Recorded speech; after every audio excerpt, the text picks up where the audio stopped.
11th chemistry lecture.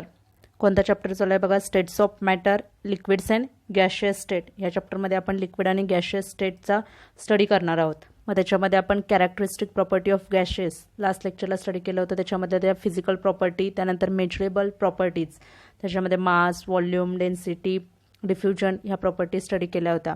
त्यानंतर gas lodge important part आहे ह्या चॅप्टरमधला आणि केमिस्ट्रीमधला पण इम्पॉर्टंट पार्ट आहे इथे गॅस लॉज. मग फर्स्ट लॉ बघितला होता बॉइल्स लॉ. काय सांगतो बॉइल्स लॉ?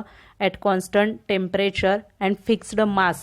जेव्हा मास फिक्स्ड असतं म्हणजे नंबर ऑफ मोल्स फिक्स्ड असतात and constant temperature the pressure of gas is inversely proportional to the volume of the gas. जर प्रेशर इन्क्रीज केलं तर व्हॉल्यूम काय होतो? डिक्रीज होतो. हे आपण बॉइल्स लॉ स्टडी केला होता. त्याचं मॅथमॅटिकल एक्सप्रेशन, त्यानंतर डायग्रामॅटिकल रिप्रेझेंटेशन पण आपण स्टडी केलं होतं. ग्राफिकल रिप्रेझेंटेशन बघितलं होतं. त्यातला एक पॉईंट राहिला आहे बॉइल्स लॉचा, तो आता आजच्या लेक्चरमध्ये आणि पुढचे लॉ आपण स्टडी करणार आहोत. चला तर मग आपण आजचं लेक्चर स्टार्ट करूया. Boyle's law in terms of density of gases with increase in pressure gas molecules get closer and the density of the gas increases. जेव्हा आता प्रेशर इन्क्रीज केलं तर गॅस मॉलिक्यूल काय होतं? एकमेकांच्या जवळ येतात, म्हणजेच व्हॉल्यूम काय होतो? डिक्रीज होतो आणि डेन्सिटी ऑफ द गॅस काय होते? इन्क्रीज होते. डेन्सिटी म्हणजे काय सांगतो आपण? एखाद्या एरियामध्ये, पर्टिक्युलर एरियामध्ये किती मॉलिक्यूल असतात त्याच्यावर आपण त्याची डेन्सिटी ओळखतो. मग ते काय असणार आहे बघा, मास अपॉन व्हॉल्यूम असतं डेन्सिटीचा फॉर्म्युला. तेच काय असणार? Increase in pressure gas molecule get closer. Molecule जेव्हा प्रेशर इन्क्रीज केल्यानंतर गॅस मॉलिक्यूल एकमेकांच्या जवळ येतील, म्हणजेच व्हॉल्यूम डिक्रीज होतं आणि डेन्सिटी काय होते? गॅसची इन्क्रीज होते. Hence at constant temperature pressure is directly proportional to the density of fixed mass of gas. असंही आपण बॉइल्स लॉ सांगू शकतो. काय असणार आहे तर pressure is directly proportional to the density of the fixed mass. कारण जर प्रेशर आपण वाढवलं तर गॅस मॉलिक्यूल एकमेकांच्या जवळ येतात आणि डेन्सिटी काय होते? इन्क्रीज होते. So pressure is directly proportional to the density of fixed mass of a gas. Therefore PV is equal to K1. PV काय असणार आहे? PV is equal to K1. V is equal to K1 upon P. कारण pressure volume काय असतं? Constant असतं. आपल्याला माहिती आहे PV is equal to as Boyle's law आहे. PV इज इक्वल टू काय येणार? K1. So V is equal to K1 upon P. फक्त आपण काय केलं, ह्याच्यातलं जे हे पी आहे तिकडे आल्यानंतर काय होणार? डिव्हाइडमध्ये होईल. So V is equal to K1 upon P. But density D is equal to M upon V. डेन्सिटीचा फॉर्म्युला काय? Density is equal to M upon V. आता जी आपली व्हॅल्यू आहे कशाची? On substituting V from equation 10.4. आता जी ही V ची value आहे काय? K1 upon P. ही कुठे सबस्टिट्यूट करायची? डेन्सिटीच्या फॉर्म्युलामध्ये. म्हणजे काय येणार? M upon K into P. जी आपली व्हॅल्यू आहे ती K1, M upon K1 into P. So D is equal to K1 dash into P, where K1 dash is a new constant. आता इथं D इज इक्वल टू काय सांगितलं बघा? K dash वरती सांगितलं. आपण M upon K1 into P होतं. ही जी पूर्ण जी व्हॅल्यू आहे ह्याच्यासाठी काय घेतला? कॉन्स्टंट घेतला. ह्या एवढ्या व्हॅल्यूसाठी कॉन्स्टंट घेतला आहे कोणता? तर K dash, where K dash is the new constant. So D is directly proportional to pressure. कारण हे काय कॉन्स्टंटच आहे, हे फक्त मॅथमॅटिकल एक्सप्रेशन सांगितलं. So K dash P, where K dash is the new constant, where D is directly proportional to P. हा काय? Boyle's law with respect to किंवा इन रिलेशन विथ डेन्सिटी. जेव्हा प्रेशर इन्क्रीज होतं तेव्हा काय होते? Density पण काय होते? इन्क्रीज होते. So density of a gas किंवा pressure of a gas is directly proportional to the density of a gas. Above equation shows that at constant temperature the pressure is directly proportional to the density of a fixed mass of the gas. काय असतं? pressure directly proportional to the density of the fixed mass of a gas. So D is directly proportional to P. आता boils lower एक depending upon problem आहे. तुम्हाला याच्यावर problem तर विचारले जातात लॉवर, किंवा ते स्टेटमेंट, मॅथमॅटिकल एक्सप्रेशन किंवा ते डायग्रामॅटिकल त्याचं रिप्रेझेंटेशन होतं. असे क्वेश्चन येतात. क्वेश्चन काय असतो? State and explain Boyle's law किंवा असं प्रॉब्लेम विचारू शकतात. मग तिथं आपल्याला तो लॉ अप्लाय करून किंवा त्याचा फॉर्म्युला अप्लाय करून प्रॉब्लेम सोडवायचे असतात. बघूया आता प्रॉब्लेम काय आहे. The volume occupied by given mass of a gas at 298 kelvin is 250 ml at 1 atmospheric pressure. आता टेम्परेचर काय? 298 केल्विन आहे. 25 ml काय आहे? व्हॉल्यूम आहे. आणि ॲटमॉस्फियर किती आहे? तर 1 atmosphere. Calculate the volume of a gas if pressure is increased to 1.25 atmosphere at constant temperature. आता टेम्परेचर कॉन्स्टंट सांगितले. 1.25 प्रेशर काय केलं? इन्क्रीज केले. 1 पासून 1.25 पर्यंत इन्क्रीज केले आणि तेव्हा गॅसचा व्हॉल्यूम किती असेल हे आपल्याला कॅल्क्युलेट करायला सांगितलं आहे. मग आता इथं काय जो बॉइल्स लॉ आहे तर पहिल्यांदा गिव्हन काय आहे ते लिहून घेऊया. गिव्हन काय टेम्परेचर कॉन्स्टंटच आहे त्यामुळे टेम्परेचर लिहायची काही गरज नाही. P1 काय दिलं आहे स्टार्टिंगचं जे प्रेशर आहे 1 ॲटमॉस्फिअर आहे त्यावेळी व्हॉल्यूम किती असतो 25 ml. त्यानंतर P2 1.25 ॲटमॉस्फिअर तेव्हा आपल्याला व्हॉल्यूम काढायचं आहे. मग अकॉर्डिंग टू बॉइल्स लॉ काय relation P1 V1 is equal to P2 V2 हे जे आपण मॅथमॅटिकल एक्सप्रेशन बघितले ते expression P1 V1 is equal to P2 V2. फक्त व्हॅल्यू पुटअप करा substituting the values of P1 V1 and P2 above the expression. फक्त value हे करा काय होणार V2 is equal to P1 V1 upon P2. फक्त व्हॅल्यू पुटअप करायचे आणि आन्सर काढायचं. तुम्हाला पण सोडवता येईल.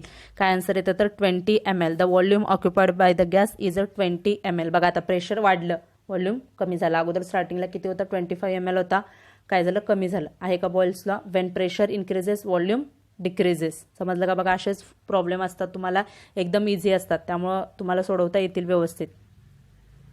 बॉइल्स लॉ नंतर नेक्स्ट लॉ आहे चार्ल्स लॉ. तर बॉइल्स लॉ कशामधलं रिलेशन दाखवत होतं व्हॉल्यूम आणि pressure volume relationship. Charles law काय दाखवतं तर टेम्परेचर व्हॉल्यूम रिलेशनशिप. कशातलं रिलेशन असतं हे टेम्परेचर व्हॉल्यूम रिलेशनशिप. जे Charles and Gay Lussac worked independently on influence of temperature on volume of gas. कशाचं हे दोन सायंटिस्ट एक चार्ल्स आणि गे-लुझॅक दोन्हींनी इंडिपेंडेंटली काय केलं टेम्परेचरचा व्हॉल्यूम गॅसच्या व्हॉल्यूमवर काय इफेक्ट होतो. There experiment showed that for a given mass of a gas at constant pressure is volume increases with an increase in temperature. काय दाखवलं दोन्हीच्या एक्सपेरिमेंटवरून काय दिसलं तर mass of gas at constant pressure काय असतं इथं कॉन्स्टंट आहे बघा बॉइल्स लॉमध्ये टेम्परेचर कॉन्स्टंट होतं.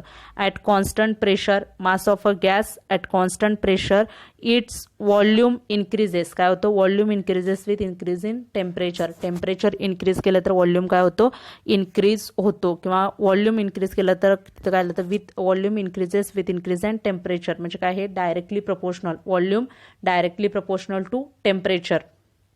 It is found that for an increase of every degree of temperature, volume of a gas increased by 1 upon 273.15 म्हणजे 273.15 of its original volume at 0 degree Celsius. आता एका डिग्रीला म्हणजे प्रत्येक डिग्रीनं जर तुम्ही टेम्परेचर वाढवलं पहिल्यांदा 0 डिग्री असेल 1 डिग्रीनं टेम्परेचर वाढवलं तर व्हॉल्यूम किती वाढतो तर 1 upon 273.15 काय होतो त्याच्या ओरिजिनल व्हॉल्यूमच्या इतका व्हॉल्यूम काय होतो वाढत जातो प्रत्येक डिग्रीला. This observation is expressed mathematically as follows. तर तेच ऑब्झर्वेशन मॅथमॅटिकली एक्सप्रेस केलं बघा. रिलेशन दिले VT म्हणजे तुमचा तो जो व्हॉल्यूम असेल तो VT is equal to V0 plus T upon 270 जेवढं टेम्परेचरने इन्क्रीज झाले ते V0 plus T upon 273.15 V0 where VT त्याच्यात आता VT आणि V0 काय आहेत volume of a given mass of a gas at temperature T 0 degree Celsius and 0 degree Celsius. आता V0 जो आहे तो किती टेम्परेचरला आहे 0 डिग्री सेल्सिअसला आणि VT T डिग्री सेल्सिअसला. म्हणजे जेवढं तुम्ही इन्क्रीज केलेलं आहे किंवा टेम्परेचर जेवढं इन्क्रीज केलं त्या डिग्री सेल्सिअसचं तो टेम्परेचर किंवा त्या डिग्री सेल्सिअसचा तो काय व्हॉल्यूम आहे VT आणि V0 काय असणार आहे 0 डिग्री सेल्सिअसचा. रिअरेंजिंग द इक्वेशन तेच इक्वेशन फक्त रिअरेंज करून घेतले बघा. VT is equal to V0 into 1 plus T upon 273.15 काय केलं जे इक्वेशन होतं त्याच्यातनं V0 कॉमन काढले. मग V0 कॉमन काढल्यानंतर इक्वेशनमध्ये काय होतं V0 होतं V0च्या तिथं काय येणार प्लस 1. इक्वेशन काय होतं VT is equal to V0 plus हे बघा इक्वेशन असं होतं V0 plus T upon 273.15 plus V0. आता ह्याच्यातनं काय केलं V0 कॉमन काढलं. V0 कॉमन काढल्यानंतर काय येणार 1 प्लस इथं प्लस नव्हतं फक्त V0 होतं. V0 कॉमन काढलं 1 प्लस T अपॉन 273.15 येणार. त्याच्यानंतर काय येईल तर VT is equal to V0 into T plus आता फक्त काय केलं हे मल्टिप्लाय करून घेतलं T प्लस 273.15 अपॉन 273.15 फक्त जो तुमचा डिनॉमिनेटर आहे तो काय केलं सेम करून घेतलं. मग काय येणार 273.15. आता हे जे काय रिलेशन आहे फक्त रिलेशन याचं लक्षात ठेवा जे आपण फर्स्ट बघितलं किंवा हे जे लास्ट रिलेशन आहे ते रिलेशन. आणि चार्ल्स लॉनं काय सांगितलं ॲट कॉन्स्टंट प्रेशर काय असणार आहे तुमचं temperature increases with increase volume increase कशाने होतो, जर टेम्परेचर इन्क्रीज झालं तर काय होतं, व्हॉल्यूम इन्क्रीज होतो. मग तो किती इन्क्रीज होतो तर 1/273.15 त्याच्या ओरिजिनल व्हॉल्यूमच्या इतका तो काय होत असतो, इन्क्रीज होत असतो एव्हरी डिग्रीनं. म्हणून V T is equal to, हे रिलेशन आहे हे लक्षात ठेवा. At this stage a new scale of temperature was introduce, namely the absolute temperature scale. आता त्या स्टेजला काय होतं, एक न्यू टेम्परेचर स्केल येतं, त्याला काय म्हणतात तर absolute temperature scale. This absolute temperature scale T K was defined as. आता ते ॲब्सोल्यूट टेम्परेचर स्केल काय असतं, जे तुमचं टी के कसं कॅल्क्युलेट करायचं, टी के म्हणजे काय असतं, temperature in Kelvin is equal to T degree Celsius. आता तुमची इथली जी व्हॅल्यू येईल टी डिग्री सेल्सिअस प्लस 273.15, जे टेम्परेचर आहे डिग्री सेल्सिअसमधले त्याच्यामध्ये काय ॲड करायचं 273.15 म्हणजे 273.15 273.15 त्याच्यामध्ये ॲड करायचं. तुमचं टेम्परेचर कशातलं निघणार आहे, केल्विनमधलं टेम्परेचर निघतं, त्यालाच म्हणतात absolute temperature. This is called thermodynamic scale of temperature. त्याला काय म्हणतात, thermodynamic scale of temperature. The unit of this absolute temperature, जे सेल्सिअसमधलं टेम्परेचर असतं त्याच्यामध्ये 273.15 ॲड करायचं. ते टेम्परेचर येतं आपलं केल्विनमधलं टेम्परेचर, किंवा त्यालाच म्हणतात थर्मोडायनॅमिक स्केल ऑफ टेम्परेचर और absolute temperature scale called K in the honor of Lord Kelvin, who determined the accurate value of absolute zero as minus 273.15 degree Celsius in 1854. आता त्या सायंटिस्टने ते शोधून काढलेलं 0 डिग्री ॲब्सोल्यूट 0 डिग्री सेल्सिअस म्हणजे किती असतं त्याच्यावरून ते केल्विन टेम्परेचर, आणि एसआय युनिट पण टेम्परेचरचं काय तर केल्विन. म्हणून त्याच्यामध्ये जे टेम्परेचर येतं त्याला काय म्हणतात तर temperature, absolute temperature scale. The equation is now written by replacing the Celsius temperature by absolute temperature as follows. आता जे आपण टेम्परेचर इक्वेशन मधलं काय लिहिलं आहे, जे सेल्सिअसमधलं टेम्परेचर आहे, बघा हे जे इक्वेशन आहे हे काय सेल्सिअसमधलं टेम्परेचर आहे, तिथं फक्त काय करूया केल्विनमध्ये टेम्परेचर घेऊया. काय येईल मग ते इक्वेशन काय होतं तर V T is equal to V0 into temperature T upon T0. हे काय झालं आपलं केल्विनमधलं टेम्परेचर आलं टी अपॉन T0. T0 म्हणजे काय असणार आहे तुमचं 0 डिग्री सेल्सिअसचा व्हॉल्यूम, आणि टी म्हणजे जेव्हा जो इन्क्रीज झालेला त्यावेळेचं जे टेम्परेचर असेल तर टेम्परेचर. मग काय असेल V T is equal to V0 into T upon T0. हे by replacing in terms of absolute temperature, त्याच्या ह्याच्यामध्ये केल्विन टेम्परेचरमध्ये आपण हे काय केलं एक्सप्रेशन रिअरेंज केलं. मग काय असणार आहे बघा, where T is equal to काय असणार आहे, जे तुमचं सेल्सिअसमधलं टेम्परेचर आहे, सेल्सिअसमधलं टेम्परेचर टी प्लस 273.15 ते काय असणार तुमचं कॅपिटल टी स्मॉल टी म्हणजे टी टेम्परेचर असेल, आणि जे T0 आहे ते काय असणार आहे इनिशियल म्हणजे 273.15 0 डिग्री सेल्सिअस केल्विनमधलं टेम्परेचर. T0 म्हणजेच काय असतं हे 0 डिग्री सेल्सिअस काय असेल केल्विनमधलं टेम्परेचर 0 डिग्री म्हणजेच किती असं 273.15 टेम्परेचर, आणि हे जे तुमचं टी असेल ते काय असणार आहे टी प्लस 273.15. त्यानंतर बघा दस इक्वेशन रिअरेंजिंग वी गेट. आता जे तेच इक्वेशन जे वरती तुम्हाला ते दिले ते इक्वेशन रिअरेंज केल्यानंतर काय मिळेल तर ही जे व्हॅल्यू आहे हे बघा ही टी व्हॅल्यू इकडे आली, आणि हे V0 फक्त व्हॅल्यू आपण एक्सचेंज केल्या रिअरेंज केलं काय येणार VT upon TT is equal to V0 upon T0. जो तुमचं वरचं टी कॅपिटल टी आणि स्मॉल टी आहे म्हणजे जे टेम्परेचर आपल्या टी प्लस 273.15 आहे ते फक्त आपण इकडच्या साईडला आणलं काय होईल डिव्हाइडमध्ये होईल. मग VT upon TT is equal to V0 upon T0. From this general equation can be return as. आता जनरली हे इक्वेशन कसं लिहितात तर V1 upon T1 is equal to V2 upon T2 generally. तर जे टी वगैरे आपण यूज केले 0 आणि टी टेम्परेचर 0 टेम्परेचर आणि जे इन्क्रीज झालेलं टेम्परेचर आहे त्याच्याऐवजी काय घेतलं तर V1 आणि V2. सो आणि T1 आणि T2 V1 upon T1 is equal to V2 upon T2. So V1 upon T is equal to constant is equal to K2. आता त्या कॉन्स्टंटला काय म्हटलं तर K2 V upon T is equal to constant is equal to K2. So V is equal to K2 into T. So V is equal to काय असणार आहे हे K2 इंटू हे T. V is equal to K2 into T. So V काय असेल directly proportional to temperature. हे काय झालं मॅथमॅटिकली आपलं एक्सप्रेशन, कारण हे जर कॉन्स्टंट काढलं याच्यामधलं हे बघा हे कॉन्स्टंट याच्यामधलं काढलं तर काय होतं V is directly proportional to temperature. The equation is mathematical expression of Charles law which is stated as follows. हे काय आता मॅथमॅटिकल एक्सप्रेशन आहे, खाली तुम्हाला काय दिलं आहे त्याचं स्टेटमेंट आहे. ही स्टेटमेंट तुम्ही लिहू शकता क्वेश्चन आल्यावर स्टेट अँड एक्सप्लेन किंवा state the Charles law. At constant pressure, the volume of fixed mass of a gas is directly proportional to the temperature in Kelvin. एकदम इझी स्टेटमेंट आहे. सगळ्याचे statement gas लॉचे सगळे easy आहेत. काय at constant pressure the volume of fixed mass of a gas is directly proportional to its temperature in Kelvin. Directly proportional कशाला असतं, त्याचं टेम्परेचर इन केल्विन मधलं, म्हणजेच V is directly proportional to T. आणि जो Boyle's law होता त्याच्यामध्ये काय होतं, pressure is inversely proportional to V. आणि तर काय जे व्हॉल्यूम आहे, volume is directly proportional to temperature in Kelvin. The law can be illustrated diagrammatically as shown in figure. आता हे डायग्रामॅटिकली बघूया आपण लॉ कसं इलुस्ट्रेट होतो ते. आता हे डायग्राम दिसते तुम्हाला. कॉन्स्टंट काय प्रेशर आहे 1 ॲटमॉस्फिअर, दोन्हीकडे प्रेशर काय कॉन्स्टंट आहे. पण फर्स्ट जे डायग्राम दिसते त्याच्यामध्ये व्हॉल्यूम किती आहे 2 लिटर आहे आणि टेम्परेचर किती आहे 300 केल्विन आहे. व्हॉल्यूम किती आहे 2 लिटर, टेम्परेचर 300 केल्विन. जेव्हा त्याला हीट देतं किंवा टेम्परेचर दिल्यानंतर ज्या टेम्परेचर वाढवला तर किती टेम्परेचर गेलं बघा, त्याच्या मल्टिप्लाइड बाय 2 केलं म्हणजे 600 केल्विन टेम्परेचर. तर व्हॉल्यूम काय होतं बघा 4 लिटर झाला. व्हॉल्यूम काय झालं वाढलेला दाखवला आहे.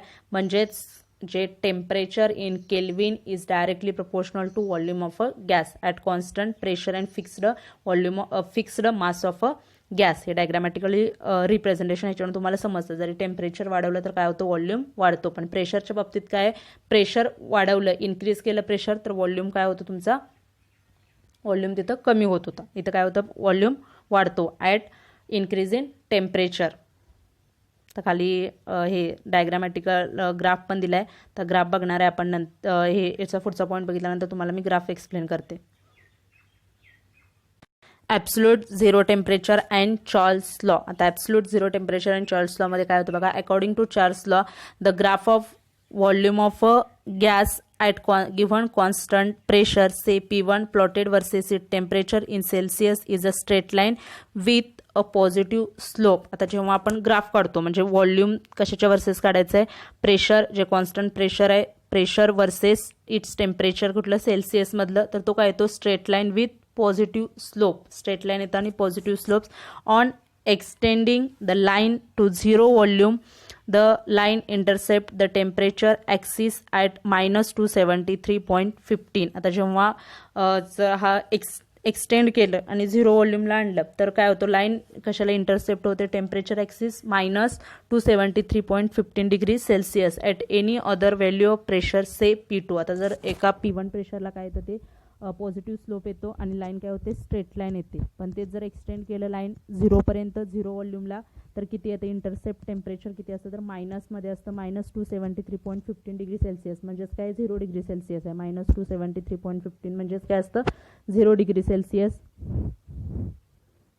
At any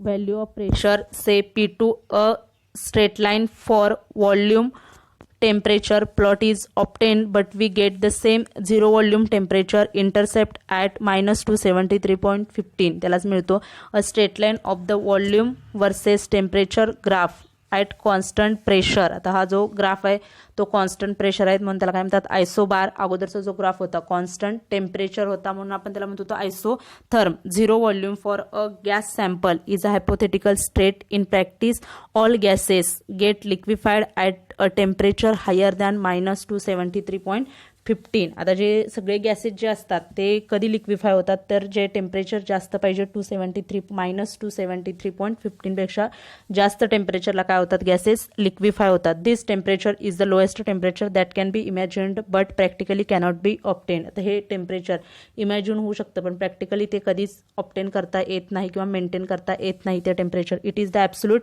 zero temperature on the Kelvin scale 0 kelvin. आता हे टेम्परेचर काय असणार आहे तुमचं केल्विन स्केलला, कारण सांगितलं -273.15 डिग्री सेल्सिअस आहे म्हणजेच केल्विनमध्ये किती होणार तर 0 kelvin.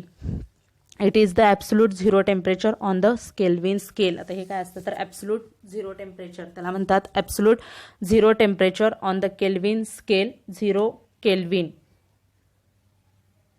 A graph of volume V versus absolute temperature T at constant pressure is known as isobar. तुम्हाला आता डिफाईनला विचारू शकतात. Define isobar, define isotherm. आता बॉयल्स लॉमध्ये आयसोथर्मची डेफिनेशन झाली. आता आयसोबार म्हणजे काय, a graph of volume versus absolute temperature T क्या graph of volume V versus absolute temperature T at constant pressure is known as isobar, त्याला म्हणतात आयसोबार. आता बघा हा graph volume versus absolute temperature, temperature जे दाखवलंय ते डिग्री सेल्सिअसमधलं absolute temperature at constant pressure. तर हा जो ग्राफमध्ये दोन प्रेशर घेतलेत, एक P1 आणि P2 असे दोन प्रेशर आहेत. मग जो तुमचा P1चा ग्राफ आहे तो काय येतो, जर ॲब्सोल्यूट 0 टेम्परेचरला 0 डिग्री टेम्परेचरला काय होतो तिथं राहतो, पण तिथून जर पुढे गेला तर त्याचा स्लोप इथंपर्यंत काय होतो पॉझिटिव्ह स्लोप येतो, पण तिथून पुढे गेला तर ते टेम्परेचर कुठंपर्यंत मिळतं तर -273.15 डिग्री सेल्सिअसला, म्हणजेच किती असतं तिथं 0 केल्विन. आता जे टेम्परेचर खाली दिले ते टेम्परेचर 0 डिग्री सेल्सिअसचा आहे.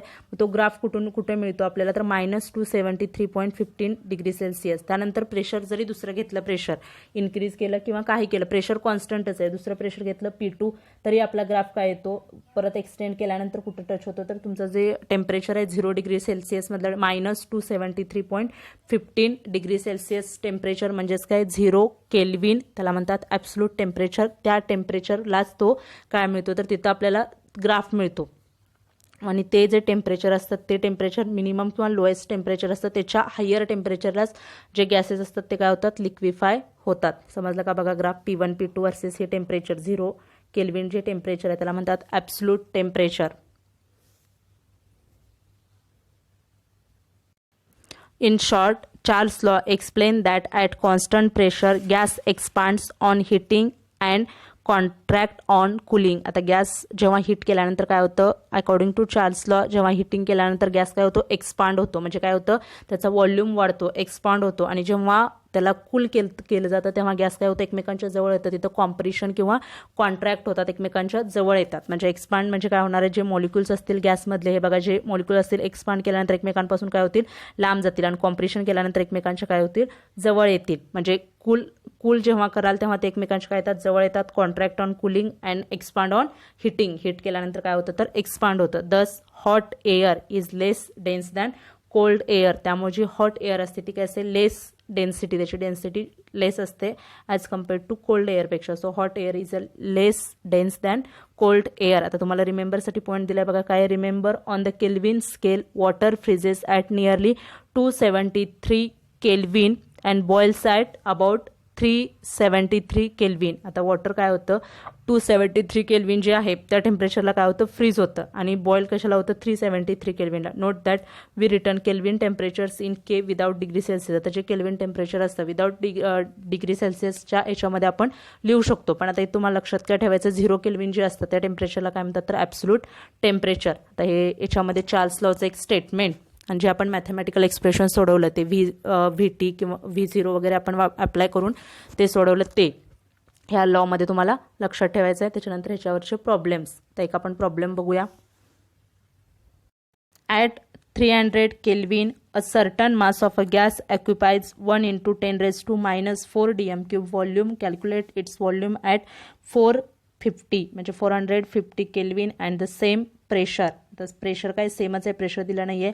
तर इथं T1 T2 V1 आणि V2 इतकं गिव्हन काय आहे बघूया. त्याच्यामध्ये गिव्हन काय आहे T1 300 केल्विन, त्याच्यानंतर V1 व्हॉल्यूम फर्स्ट व्हॉल्यूम किती आहे 1 × 10⁻⁻14 तोच व्हॉल्यूम लिहिला 1 × 10⁻⁻14. T2 काय दिले तुम्हाला 250 केल्विन, आणि काय काढायचं V2 काढायचं 250 केल्विन 250 नाही 450 केल्विनला व्हॉल्यूम किती असेल. मग सोल्युशन काय वापरायचं अकॉर्डिंग टू चार्ल्स लॉ. आता जेव्हा टेम्परेचर आणि व्हॉल्यूम रिलेशन येतं तेव्हा चार्ल्स लॉ, टेम्परेचर आणि प्रेशर रिलेशन येतं P1 V1 is equal to P2 V2 हे रिलेशन येतं तेव्हा कोणता बॉइल्स लॉ अप्लाय करायचा. प्रेशर दिला असेल व्हॉल्यूम विचारला असेल तर बॉइल्स लॉ, टेम्परेचर दिला असेल व्हॉल्यूम विचारला असेल तर चार्ल्स लॉ अप्लाय करायचा. मग बघा आता चार्ल्स लॉ काय आपला V1/T1 is equal to V2/T2 हे रिलेशन आहे आपलं. V1/T1 is equal to V2/T2 relation लक्षात ठेवा. बॉइल्स लॉचं लक्षात राहतं P1 V1 is equal to P2 V2, पण इथं काय डिव्हाइडमध्ये V1/T1 is equal to V2/T2. मग काय येणार V2 is equal to V1 × T2/T1. So relation 450 × 1 × 10⁻⁻14/300. अरे काय आलं V2 is equal to 1.5 × 10⁻⁻4 dm³. एकदम इझी कॅल्क्युलेशन्स आहेत आणि याच्याचे प्रॉब्लेम पण खूप इझी आहेत आणि याच्यावर पडतात क्वेश्चन्स असतात क्वेश्चन प्रॉब्लेमवर वगैरे किंवा लॉवर. आता आजचा लेक्चर आपण इथंच स्टॉप करतोय. जो पुढचा लॉ आहे गेलुझॅक लॉ तो आपण नेक्स्ट लेक्चरला स्टडी करू. थँक्यू.